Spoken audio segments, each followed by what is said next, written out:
we're trying to take care of you parents who are looking to buy your child some sporting goods equipment for the holidays. Today, we're looking at bats. There's a lot of different types of bats. So we're here at Jonquil Sporting Goods, and we're going to check them out and see what you need to get your kid for the holidays. So stay tuned to Clubhouse Gas.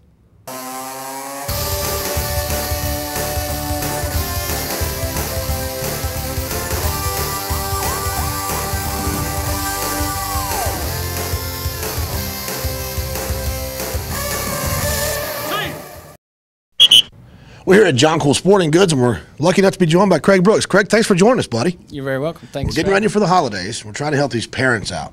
Kid needs a new bat. Kid wants a new bat, so the parents are going to go shopping. And a lot of times, they don't really know what to get. So I was hoping maybe you could give us a hand.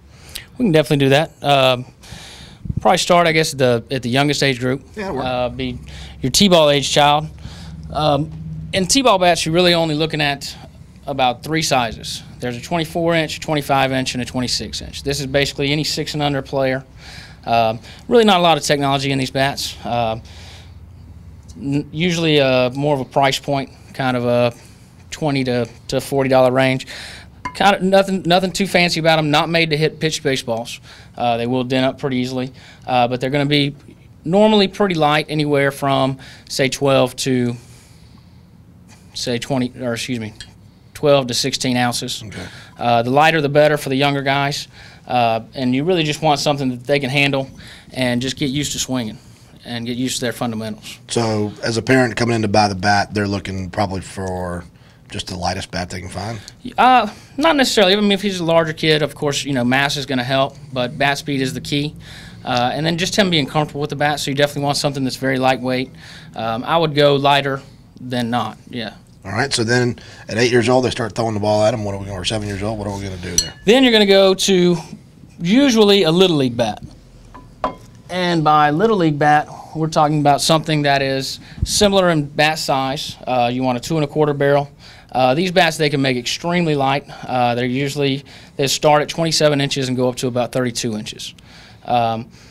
Tons of different technologies in bats here. You can get bats anywhere from $60, $70, $80 up to $250, almost $300 for a Little League kid. For an 8-year-old's bat. For an 8-year-old's bat. Not my kid, buddy.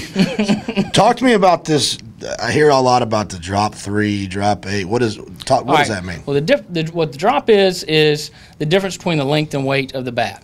So easiest math, if you've got a -10 bat, if it's a 30-inch bat and it's a -10, 30 minus 10, it's 20 ounces. Okay. So if you've got your 30-inch Little League bat, and you'll find them in -12s, -13s. So a 30-inch -12 is probably a good average Little League bat. So what's a parent looking for here when they're going to buy their kid a bat? When they've got an 8-year-old or 7-year-old playing Little League, what are they looking for? What are the specifics they're thinking about when they think about their kid and an individual bat, sizing them and fitting them for that bat? Well, you definitely want to try to get something light because, again, bat speed is going to be your #1 thing. Every manufacturer out there has from extremely heavy to extremely light, but bat speed, again, I can't stress that enough. That is the key. But it has to do with the different aluminums as far as performance. You're going to find all kinds of aluminums, and that's where you're going to get your low price points all the way up to the extremely expensive stuff. So whatever you're willing to spend. Basically. You can go, most bats are made out of aluminum. Probably 3 manufacturers have now made composite bats. And you'll see a lot of folks out there, like, for instance, the Easton Stealth. And composite it's going to sound funny. It's going to sound kind of dead, almost like a wood bat. Basically, what composite's going to allow for is a little more trampoline effect. And out of any bat that you use, what you want is a trampoline effect. And you want that barrel to actually dent every time you hit it. You basically want it to give in and then trampoline back out, and that's where your performance is going to come from. So it's adding another level of compression to make the ball go further. Exactly. But there's no performance difference in wood and metal. We're not going to do that today. We're not going to do that today. All right, so where do we go from there? What's the next step up? All right, as you progress through Little League, I guess one thing I did want to say about the length to weight as far as a kid goes.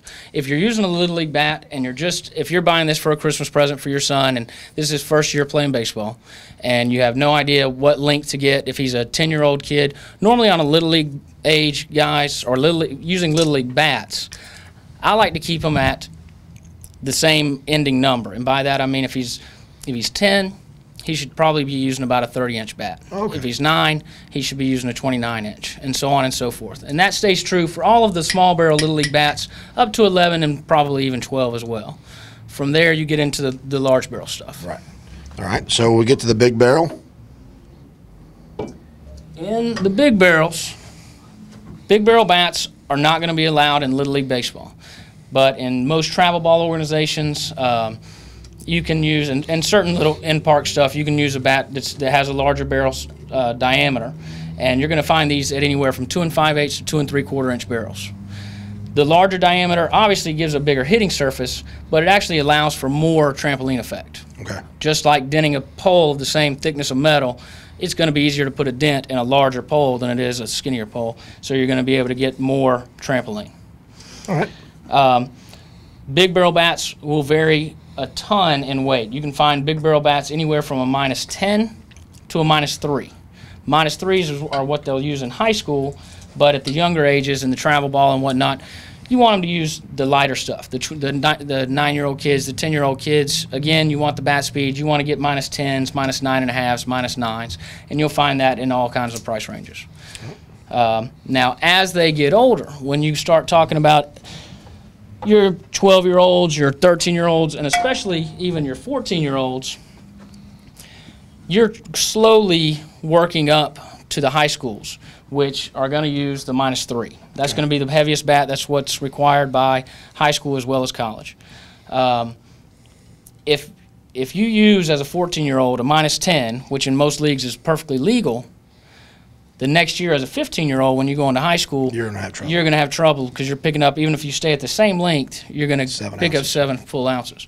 So if you can go ahead and adjust, slowly get heavier and heavier bats, what I'd recommend highly for a 14-year-old child will be a -5. And that way you're really getting a lot closer to that high school weight and that swing that you'll be using at that age. All right. Well, that is a ton of great information. The best information I can tell you, if you're like me and you get really confused, come over here to Jonquil and see some people who know what they're talking about, and they'll be real good to you. But there's a little bit of information you can use here at the holidays to take care of your kids. It's going to do it for us today. Thank you, Craig. We really appreciate it. Thanks, sir. We'll see you right back here tomorrow on the Clubhouse Gas.